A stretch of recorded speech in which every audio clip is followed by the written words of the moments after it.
Hello, everybody, and welcome back to another episode of Third Eye with Lorelei. And yes, this is a video recorded episode. So if you are listening to this and you really want to see what's going on, then make sure you go to my YouTube channel and check out this video, which is being recorded right now with my lovely face. So anyway, thank you for coming back and taking a listen to what I've been looking up and talking about this week.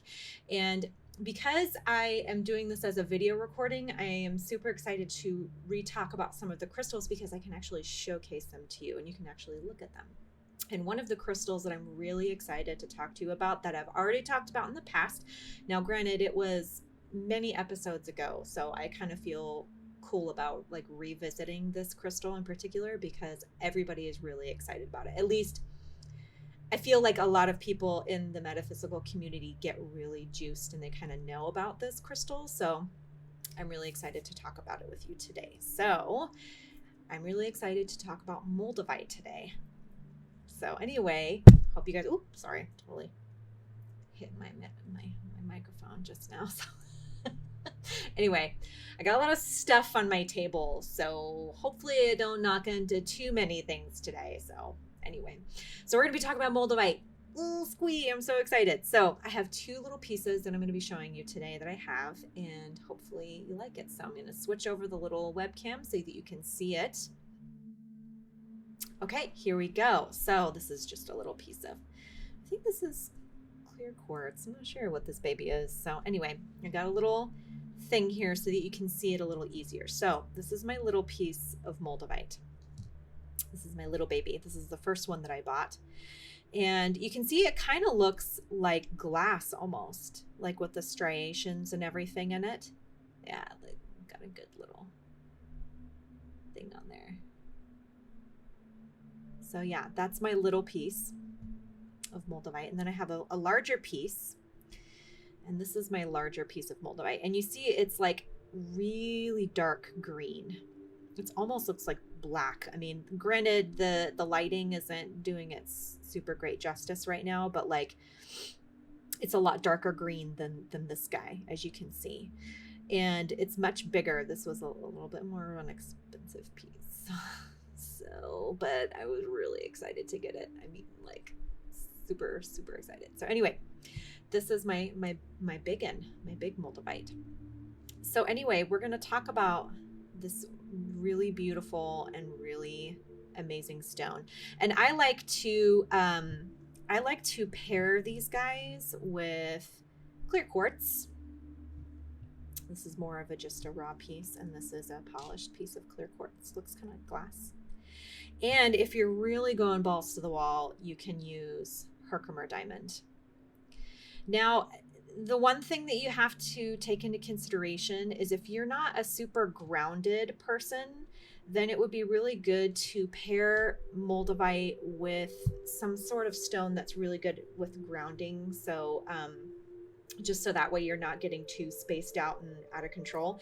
So I'm going to read to you from the Crystal Bible book by Judy Hall to talk about this stone in more detail. So that, and I'm pretty sure in my first episode I used this book to talk about it. So this is just going to be a reiteration of what I've already talked about with Moldavite. So it comes in dark green generally. It's usually small, transparent. It's a folded mass and it's often glassy. It's pretty rare, but it's readily available. And although it is very expensive, it's as source is used up.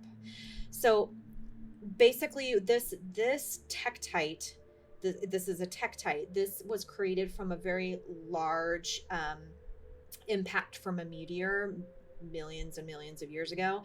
And the impact from this created Moldavite.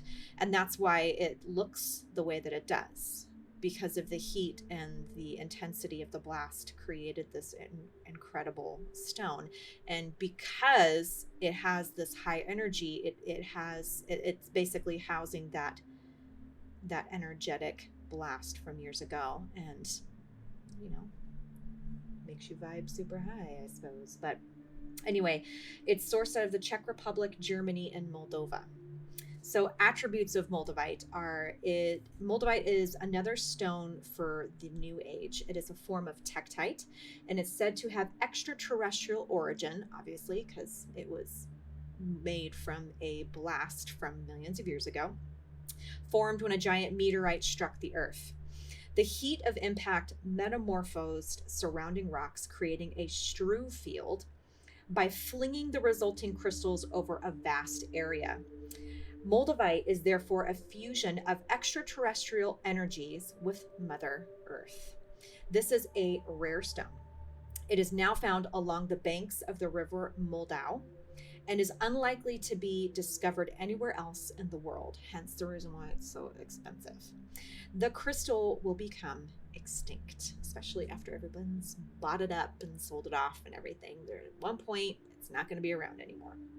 Moldavite has been used since Stone Age times as a talisman and amulet for good fortune and fertility. Many people believe that it came to aid in Earth's transition and healing, and that the time has come to use Moldavite's energy wisely. It can greatly enhance the effect of other crystals, taking them to their highest vibration. Moldavite brings you into communication with the higher self and with extraterrestrials. That's kind of awesome. Moldavite has its own cosmic oversoul. So I'm not entirely sure what an oversoul is, but I can look it up. Let me see if I can get lucky and look it up, because the last couple of times I've tried to look up things, I feel like I've just been kind of let down. So let me see if she has something here. So 382. Oh, okay, there is a definition. Yes, okay. Oversoul. The part of a soul group that resonates at a higher frequency and direct the spiritual progress of the group. Okay, so I guess I should look up soul group because, I don't really know what that is either. So let's see. Soul group. A cluster of souls who are in incarnation. In incarnation. Okay, well, there you go. Whatever. So that's what an oversoul is. Okay. So Moldavite has its own cosmic oversoul, which can put you in touch with the ascended masters and cosmic messengers. Holding the stone up to the light and gazing into it shifts your consciousness. The stone takes you to the highest spiritual dimensions and facilitates the ascension process. It needs to be grounded, or else it can leave you spaced out and rootless. Okay, so hence that whole idea of having another stone or doing something that is very grounding when you're doing work with the stone, so that way you don't get like too out there in left field. Okay, holding a pair of boji stones gently grounds after spiritual experiences with Moldavite, and the energies of clear quartz stabilize its effects. So, there you go. Get some clear quartz with that too. Moldavite has an extremely high vibration, which opens and clears blockages from and aligns the chakras. It integrates the divine blueprint and accelerates spiritual growth. Moldavite resonates with the crown chakra, opening it to receive the highest spiritual guidance. Oh, there I go again, touching my microphone. Sorry about that. Moldavite resonates with the crown chakra, opening it to receive the highest spiritual guidance. Placed on the throat, Moldavite communicates interplanetary messages, especially with regard to the state of ecology of the earth and its need for healing.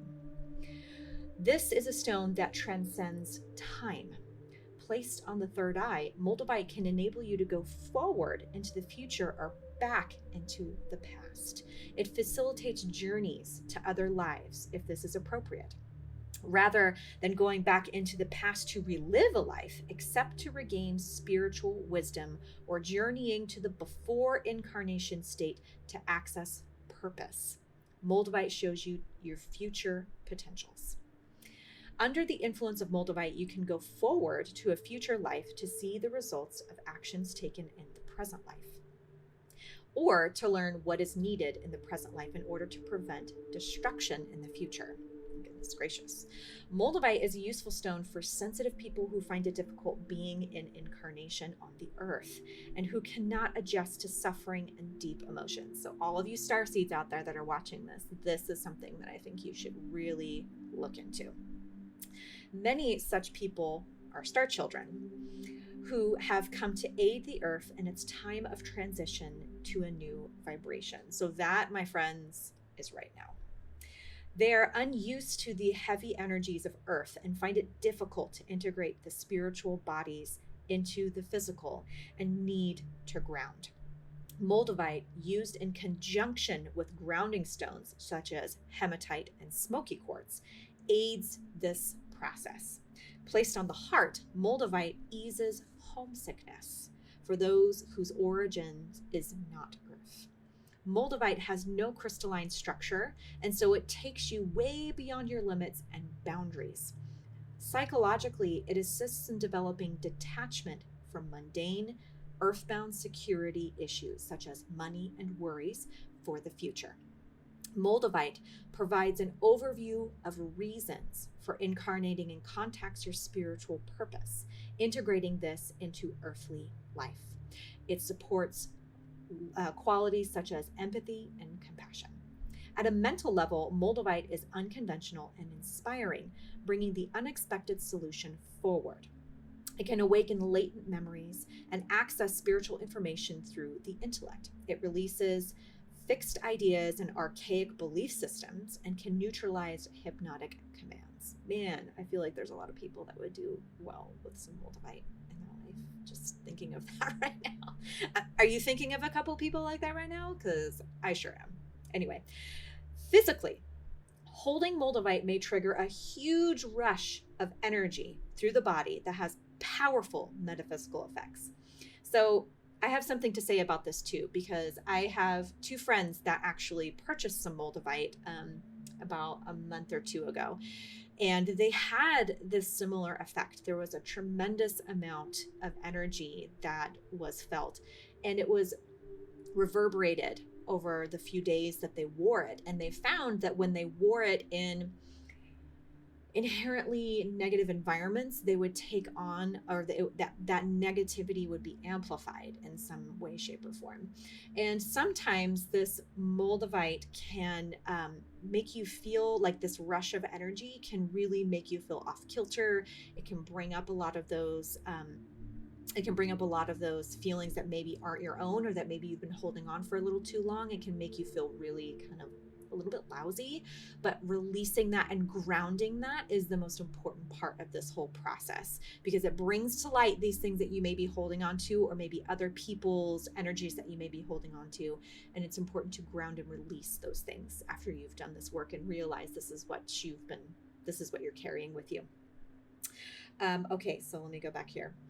It downloads information from the Akashic record and the light body, which then has to be processed and made conscious.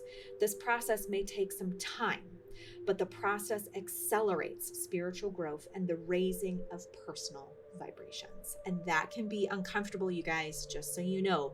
Raising your vibration so quickly, especially with using this type of stone, it can be a little bit like dizzying and off-kiltering. So just keep that in mind when you purchase this. You know, some of you may already have a really elevated vibration, and it's fine. Like when I first purchased Moldavite, this little guy, I didn't feel that rush that other people feel. And I think it's just because I'd already been working on my vibration and elevating it. But when I got this guy, I did have some of that. Just a little bit. It was really interesting. So rather than healing individual conditions, Moldavite makes one aware of the cause and source of dis-ease, and then supports the releasing and healing process. It also brings the gift contained within the illness to your attention. Now, isn't that interesting that we don't even think about this ill or dis-ease that we have, that we carry with us, what the gift is in having those issues, right? We think, I just got to get rid of it. I don't even want to have it anymore. But it's like, but what change did it bring forth in your life? You know, what lessons did you learn in this process, and how did it help you? Because there's always some lesson learned in whatever is occurring in your life, no matter how good or bad. You know, there's always a lesson in it, right? Or a blessing.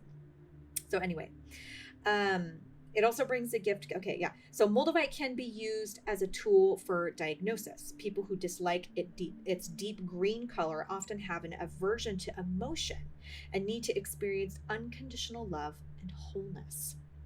They may also have hidden emotional trauma that needs to surface and heal, for which other crystals are required. So for appropriate placement, you want to place it on the forehead, throat, or crown. To note, Moldavite is fragile and should not be cleansed with salt as it scratches the surface. Okay, so that's Moldavite, you guys. And I hope that you guys have the opportunity to go and pick some of this up if, you know, the funds are there, because it is a little bit pricey, but it is an amazing stone. And if you are really serious about your spiritual ascension process and raising your vibration, this is the stone for a very serious spiritual working situation. So if you are wanting to raise your vibration and you're really serious about making those life changes, this is definitely the stone that you want to grab onto. Okay, so that is pretty much it. So let me beam back to my one cam. Hello. Okay, so let's move on to the quote of the week. Now I have my little phone here and I'm going to look and see what I put on here. Okay, so the quote of the week is, "Worry does not empty tomorrow of its sorrows. It empties today of its strength." And that was by Corey ten Boom. Okay, moving right along, you guys. So let's talk about the topic. So the topic this week are divination tools. Now I have in my YouTube stream down here, I have an entire class on divining tools and how to use them. And I wanted to do that actually as a podcast episode today, because I figure a lot of you guys have questions about how to use tarot cards, or how to use a pendulum, or how to use divining rods, or dowsing rods is what they call them too. And you can use all of these things in a form of gaining clarity and understanding what is in your environment as information, and how to access higher vibrational information to make your situation more clear, and where you need to go and what you need to do. So they can be used for future, like, you know, like understanding what is coming. But like a lot of times what I get, especially because I utilize tarot cards as my divining tool primarily. And a lot of times people will sit down in front of me and say, I want to know what's going to happen.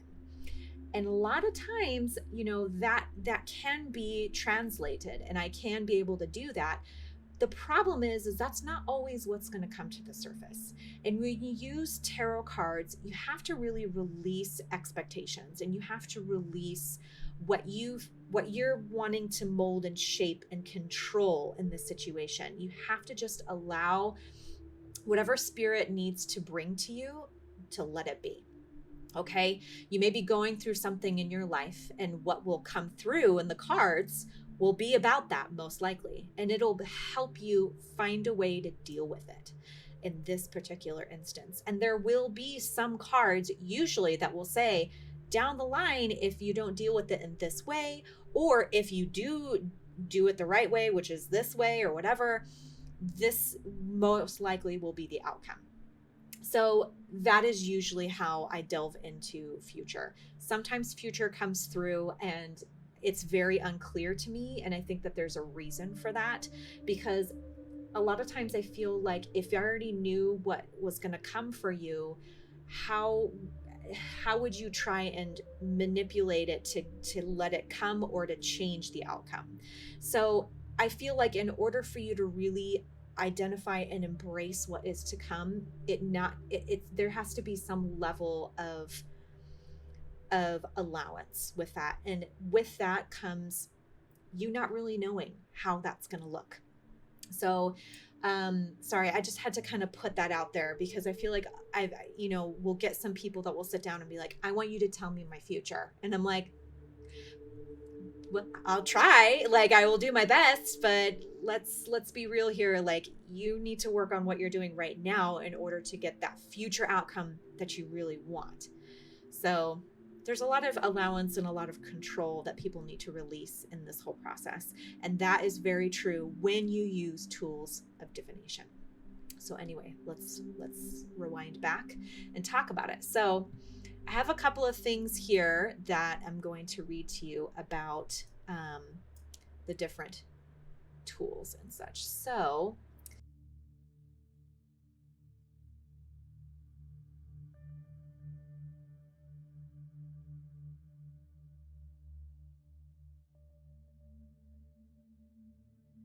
cross or they separate.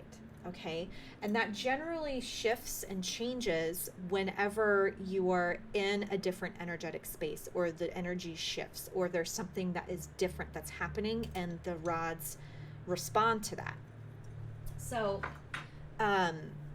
let's look into some of the history of what dowsing rods are. And I'm getting this information from Britannica.com/topic/dowsing. So dowsing in occultism, use of a forked piece of hazel, rowan, or willow wood, or of a Y-shaped metal rod like this, or of a pendulum suspended by a nylon or silk thread, which I also have and I'll be talking about. This is a pendulum. Let's see. In an attempt to detect such hidden substances as water, minerals, treasure, archaeological remains, and even dead bodies. The practice seems to have first come into vogue in the European Middle Ages. The dowser, in his search, grasps the rods, itself called the dowser, by its two prongs, and appears to receive transmissions from the hidden object that cause involuntary muscular contractions, which in turn make the rod bend or quiver violently. Some dowsers claim to be able to detect buried substances merely by passing a dowsing rod over a map of the area where the substance lies hidden. The term divining rod, sometimes used to describe the forked instrument, is frowned upon by dowsers because divination is not considered part of the process. In the use of the rods, they generally can find how hidden things, such as, in this instance, energy, is generally, it's either felt or understood in an emotional response, whether you have chills or whether you have that gut response, or some people even feel like, touching on the back of their heads, or they feel like a web-like substance. They're coming into contact with some sort of energetic shift or some sort of spiritual contact. And divining rods or dowsing rods are really good about reacting to that change or that shift in energy in your space. Okay. So that is one thing that you can utilize, and you can actually ask questions if you have like a spirit or something in your space that you feel comfortable, like if it's your spirit guide or if it's an ancestor that you are able to speak to and communicate with. These would be a really good way of asking questions and understanding things. And I do believe that the cross and the apart mean either yes or no. Oh, geez, I'm so sorry. I keep bumping my my microphone, so hopefully that doesn't like make a big deal. Anyway, so that's pretty much divining rods. They're really, really good about understanding the energy in your space. So it's not like one of those things that, you could use them on a daily basis if you feel like you would get pretty meaningful answers when you're in your own space, or if you're in another person's space. Those would be great. I personally don't use them as frequently as I use like my tarot cards or even my pendulums. So anyway, that is divining rods. So let's move on to runes. So runes are really, really amazing. So I actually had these made for me by this incredible woman that I do tarot reads with, and I'm going to clear off all my stuff here so that I can show you on the dual cam here. Okay, so these are runes. And so this is made with walnut wood, and she actually etched and burned these. And it's going to be a little bit hard to see, but on this guy. So that's one of them. And there's a blank one. Yeah, there we go. So these are all ancient Germanic symbols and letters. They all mean different things, and they're all very meaningful. And how you use these are, you basically have them in like a baggie like this. And what you do is when you're wanting to do a reading, what you do is you do a cast, and you pull all the things from the bag and you cast them into your circle, and then whatever is remaining in your circle is your reading, and then whatever is here, you look up what those symbols mean, and that is your reading. Now, I can't remember what happens if you have these up. I think that these are just not a part of it. If you are a rune master, then please message me and let me know that that's not incorrect. But I think when they stand up, you don't really, you can look at it. I would be one of those people that are of the mind that I would be curious and I want to know what they stand for, and if they actually are meaningful to me, then hell yeah, like that's part of it. But you know, I guess like for the rules or whatever, if they're standing up like this, I guess that they're not really a part of it, but you would just take them out. But yes, you would look up what these symbols mean, and then that would be part of your reading. So let's look at what are the histories. What's the history with runes, and where did they come about, and why are they meaningful? So let me go back to my one cam here. Okay, so this is coming from Rune Guide, or holisticshop.co.uk/articles/guide-runes. And this article is Rune Guide, an introduction to using the runes.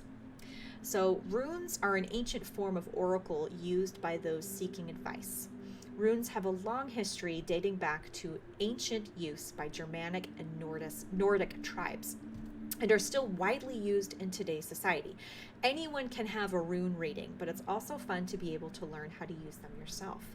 Here's a guide to all you need to get started with using runes. So let's talk about that. So what are runes? The word rune simply means mystery, whisper, or secret, and it's a form of divination or oracle reading system that used to help gain insight into situations or questions. Runes can be made of various materials, but are most commonly made of stone and feature a symbol from the rune alphabet on them. So that's like what I was showing you guys before, like the little, like that. Okay. So there are various different types of runic alphabets used on runes, with one of the oldest ones being the Old Germanic runic alphabet known as the Elder Furthark. The Elder Furthark contains 24 runes, the first 6 of which spell out the word Furthark. Over time, this was adapted, and in order to use it to write in Anglo-Saxon or Old English, a number of other runes were added to the alphabet, bringing it up to 33. This is known as the Anglo-Saxon Furthark, which is like, instead of Furthark with an A-R-K, it's O-R-C, so Furthark. Hope I'm saying that right. Anyway, another adaptation is the younger or Scandinavian Furthark, which is believed to have been used in Scandinavia until the 17th century. All of these variations highlight changes that were made as people moved and emigrated to different countries. As well as each rune symbol being a letter of the alphabet, they also have a symbolic meaning too. Although many of these date back to traditional meanings, which would have meant a lot to the people using the runic alphabet, the intention behind the symbol still has relevance today. Now, they have a whole list of these on here, and I don't really know if I can find all of these on here because that might take a little while, unless I can like actually show you, because there's like an F and a U and a T, which all spells out furfark. So I guess the F for the furfark means domestic cattle or wealth. The U means wild ox. The T means thorn or a giant. H means hail. A means an ancestral god. The R means wagon or chariot, and K means a beacon or torch. And all of them have a very specific name, which is Fehu, Uruz, Thurasaz, Hagalaz, Ansuz, Reho, and Kenaz. I am fairly certain that I butchered the crap out of that, so I am so sorry if I did. I did my best, guys. Okay, so the origin of runes. The runes stem from an ancient form of Germanic alphabet, which was used by the Germanic and Nordic tribes of Northern Europe, Scandinavia, and Britain for writing, divination, and magical purposes. Runic inscriptions have been found on stones, jewelry, weapons, and objects dating back to the 3rd century AD, but it's likely that they existed long before that. So what can runes be used for? The runes can be used to help you guide yourself through problems or issues and help show you what is likely to happen. They're not a form of fortune telling and don't offer exact answers or give you advice. Rather, they offer different variables and suggest how you can behave if the event does occur. Runes are known for hinting towards answers, but leaving you to work out the details, which is where intuition is helpful. Runic readers acknowledge that the future isn't fixed and that individuals have the power to follow their own path and make their own decisions. So, if you don't like the guidance that a rune reading provides, you've got the power to change your direction, your path, and follow a different route. Runes can be used in many different situations. For example, one of the occasions when it can be useful to consult the runes is if you're in a situation where you have limited information or can only see an incomplete picture. Okay, how do runes work? When you cast the runes, it's not fortune telling. The idea behind the way the runes work is that you ask a question or think about an issue, your conscious and unconscious minds are focused. When the runes are cast in front of you, they're not totally random, but are choices that have been made by your subconscious. So what can you ask the runes about? Some people using runes believe you should only ask about issues, whereas others regard it as fine to ask questions. Whichever method you use, keep your questions or issues clearly in your mind as you cast your runes. Remember that doing a rune reading is not about seeing the future or definitive answers. It's about looking for possible causes and effects and seeing potential outcomes. Now, I feel this is also true for tarot and pretty much any divination tool like this. You have to be open to the different ways you can achieve this outcome that you're wanting. You have to be able to recede yourself from the control of how you need to get there or how it looks. So then it talks about what sort of runes that you need and everything, but I think that this is plenty and it's very good information. So anyway, those are runes, and they're fantastic and they're very helpful and they're great in conjunction with other divination tools. And I highly recommend, if this interests you, to get a bunch of different ones and try them all out, because you never know what's really going to click. Like I had no idea that tarot cards were going to click for me until I started using them, and it was like the best thing ever. So anyway, that is runes. Now this is a pendulum, and like the divining rods, it's sort of limited in like what it can tell you, right? It can tell you yes and no questions. There are boards that you can get that if you hold the pendulum above, it can go towards yes or no, or maybe, or go towards like an astrological sign, and sort of like a Ouija board. It can do a similar sort of answer question sort of thing. Ouija board is another form of divination as well.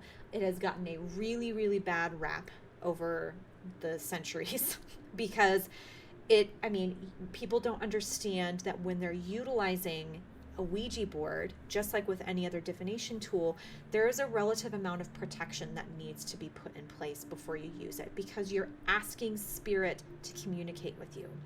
You have to be very discerning and very clear about the type of spirit that you want to communicate with. You need to be sure that you are asking for protection and you're putting things in place to protect your energy and yourself and your environment. It's very, very important. So when you're using these tools of divination, use a lot of black crystals, selenite, you call on Archangel Michael, you call on all the archangels really to surround you in protections. You use your spirit guides, you ask them to be there for you. So that way, whatever's going to be coming into your space isn't going to be that doesn't have your highest intention in mind, okay? And you also need to do the bubble, the energetic bubble. I don't know if I'm pretty sure I've talked about that with you guys before. So imagine yourself in a golden white bubble of protection. Some people think of like a wall of snakes. Some people think of like an actual cement wall around them to protect themselves. So whatever feels good in your body, generally I like to think of a light bubble. I like to think of a golden white bubble that surrounds me. So that way, whatever is coming in, they've got to go through a tremendous amount of light and a tremendous amount of effort to get to my space. And it has to be my highest purpose. So utilizing a Ouija board is a great way to get very clear answers. Now, granted, you have to be very careful about the things that you're asking. You know what I mean? Because like that article was saying, the future is very uncertain. There aren't things that are for sure going to happen, and there are things that are for sure going to happen. You just have to be open to what is going to be communicated, and you have to be careful about what you really want to understand and know. And things can change. That whole butterfly effect is absolutely a thing. You can't think to yourself like, well, this is for sure going to be coming, and if it's not like death or taxes, you don't know. It can change at any minute. I mean, you can blink twice instead of once, and the future is completely different. So understand that everything can change by making one small decision in your life, and that is just how it goes. So be open to what is communicated. Be open to what is going to come to you and how it comes to you, and don't try to control how it looks. Okay? All right. On to the next thing. So this is like what I'm good at and what I really enjoy doing, and that is tarot cards. So I'm going to do my little 2-camera system again here.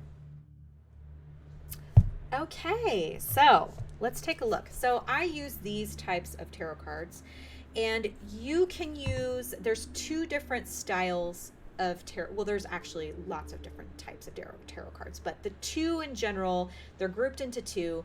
There is the traditional Rider-Smith, which is the major and minor arcanas, which is a much larger deck, or there is an oracle deck, and that varies in how many cards are in it, and they generally have a theme that goes with them. For me, this oracle deck is my spell casting oracle deck, and I use oracle and the Rider-Smith deck together in conjunction to get a really well-rounded reading. So I'll just show you guys these, and these are really fancy Rider-Smith type. So this is the star, and this is a major arcana card, and this is a minor arcana card. Okay, so you have all of these, and they have very different meanings that are associated with them. So I need to give you guys some history about the tarot cards. I get so excited. I'm like, oh, look at my cards. We're gonna talk about it. Let's talk about some history here. Okay, so what are tarot cards? And I'm getting this. I love this site, by the way. If you have questions about tarot cards, or if you're interested in them, Biddy Tarot has a really great site, and they have courses and books.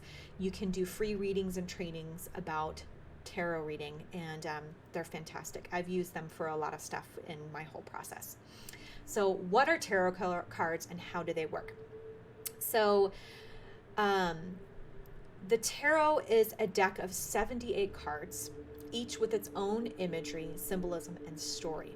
The 22 major arcana cards represent life's karmic and spiritual lessons, and the 56 minor arcana cards reflect the trials and tribulations that we experience on a daily basis. Within the minor arcana cards, there are 16 tarot court cards, representing 16 different personality characteristics we may choose to express at any given time. The minor arcana also includes 40 numbered cards organized into 4 suits with 10 cards each, representing various situations that we encounter day to day. So what can tarot do? Some may say that tarot cards are simply ink on paper. However, what we have discovered from reading the tarot cards daily for over 20 years, well, this author is, tarot is the storybook of our life, the mirror to our soul, and the key to our inner wisdom. And I feel that to be very true for me. That resonates very deeply.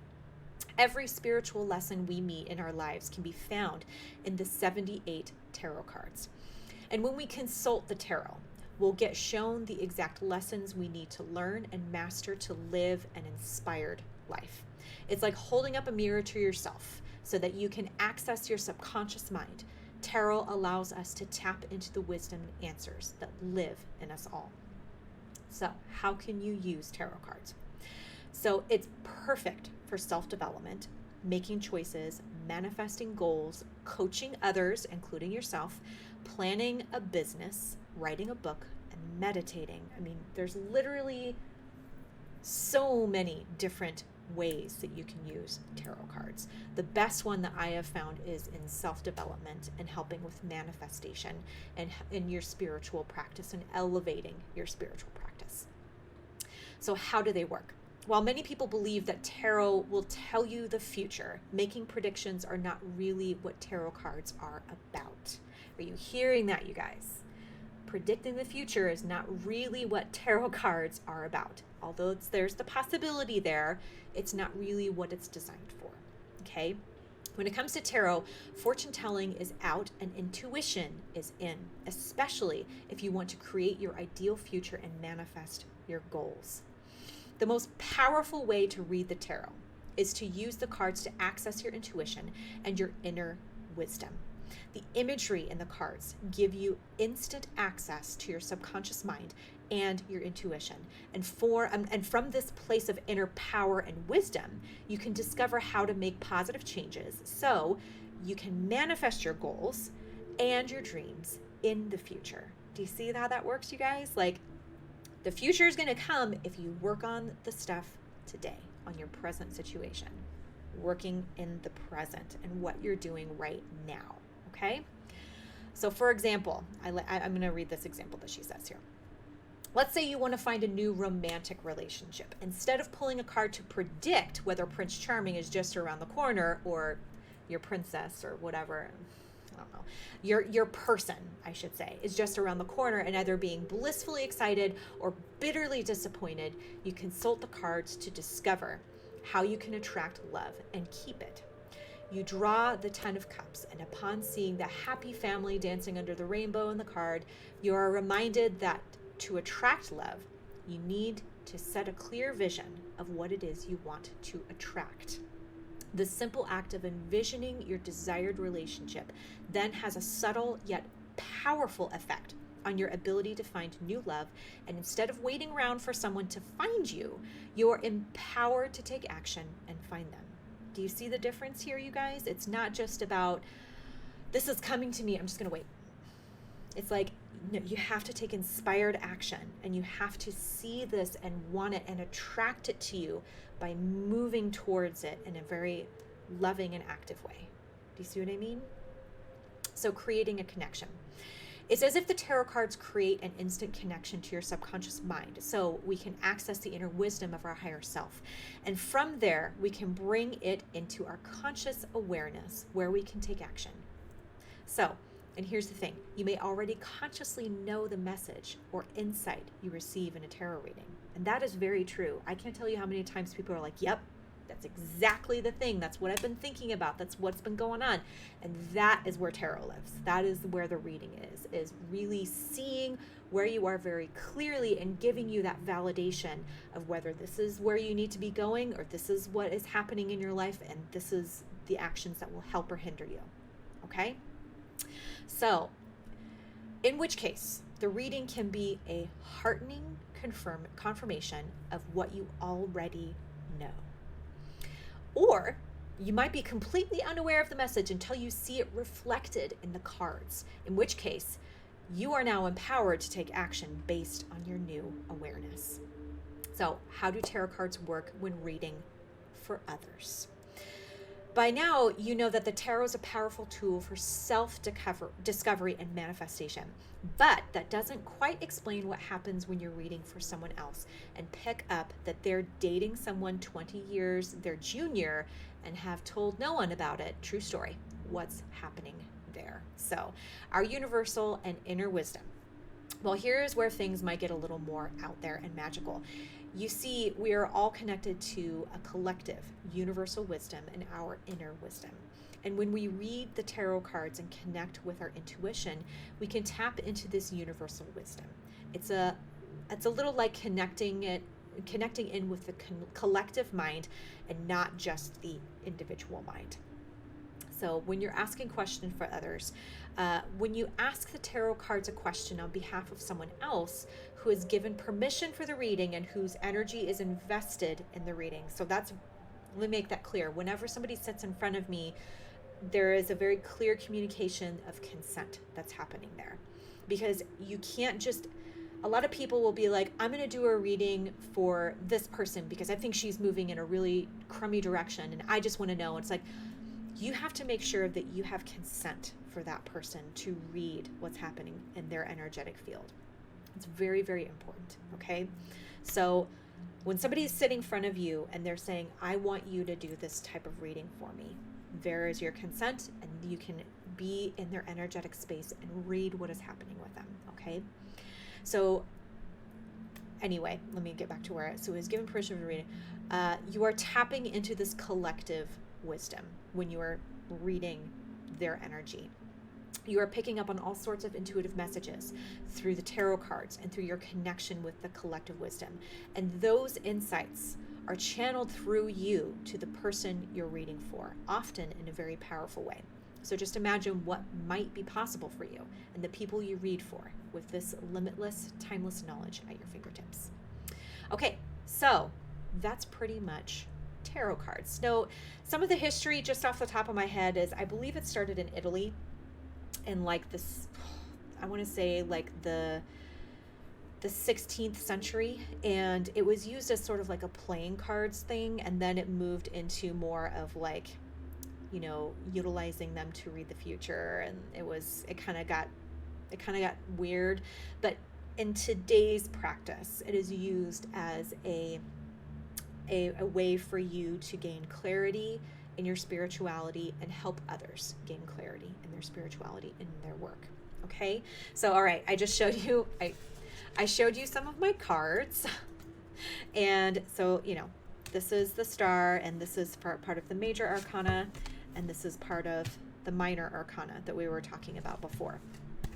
Okay, so those are examples of what those are. Now, oracle cards, they look kind of like this. So you see how it's different. It's not like you have, you know, a coins or, you know, the Lover's card or, you know, the 5 of Swords or whatever.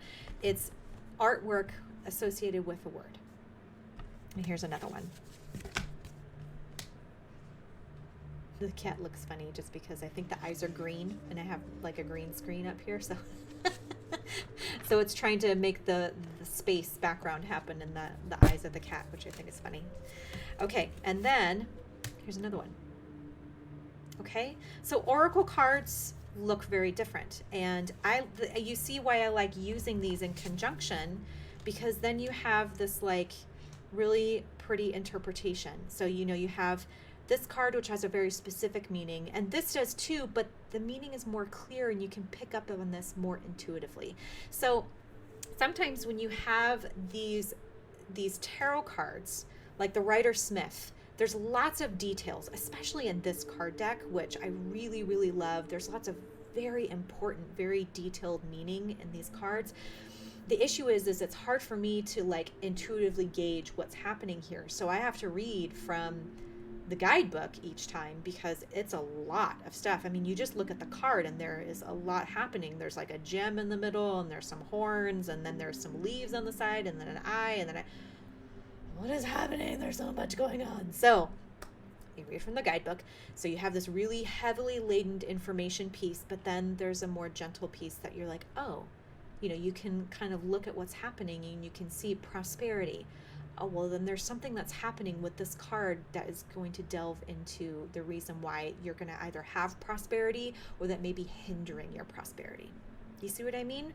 So this is how I do it. Some people may be different, but I feel like I get really good information by pairing up those cards. Okay, so that pretty much covers all of the divination tools. Now, you can have divination tools that are kind of like out there and different, and don't feel judged about that, because I know people that use divination in Pinterest.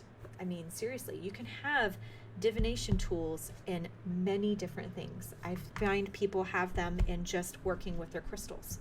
They get information and they get very clear messages from images or in certain things they utilize in everyday practice, even just from watering their garden. You know, there is divination in things that are seemingly mundane.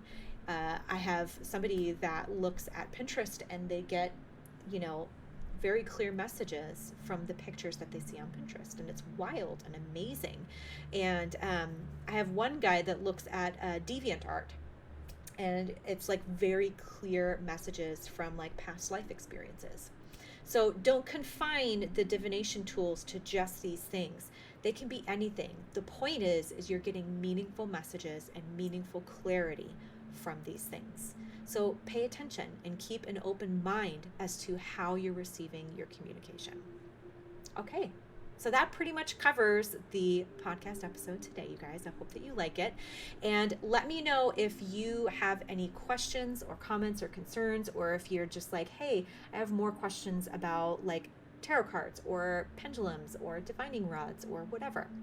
And I'm happy to research and look over things for you and help you get to whatever it is that you're needing to have a more fulfilled practice. So anyway, you guys, thank you for watching and listening. Be sure to subscribe to the podcast. Make sure to like the podcast so that way we can keep moving forward.